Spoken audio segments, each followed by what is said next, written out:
Malta nil, Northern Ireland nil. Two massive World Cup qualifiers coming up next month against Russia and Israel. I know you're involved with Sky Sports and that. Difficult times for Michael O'Neill, still looking for his first win. Hard to see getting a win out of those fixtures. Well, I mean, the Malta game didn't surprise me because I knew he needed to use it to blood some young players, and he did. He brought 5 or 6 new faces in, give them more experience, which is credit, to Michael that he's done that. But it's a gamble, all the time. It's always a juggling act to get a full squad together. He's got a lot of players who are going to be missing for the Russian match suspended.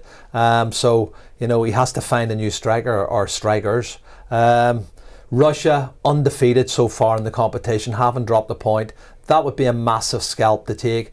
I thought we played well in Russia. Well, I was out in the game in Moscow, I covered it with Sky, and I have to say we played really well, and it was a late second goal that took us out of the tie. So tactically I thought he got it right, but it's all about having the right players available at the time, Logie, as you know, and we haven't got a strong squad.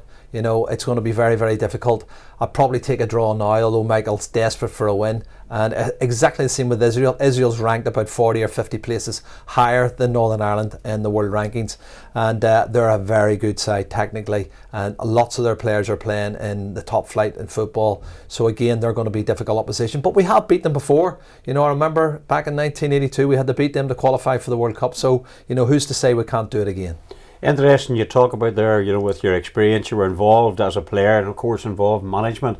Was there many times when we were away with Northern Ireland, and whenever you thought there was no chance, Northern Ireland suddenly produced a result? Like you look at Portugal. Yep. So I suppose they are capable of doing something. Yeah, absolutely. I mean, I think we'll play well against Russia regardless. I think the spirit's very good. Michael's done well there. Playing good football. But it's goal scoring is the biggest problem for us. We've never had natural goal scorers.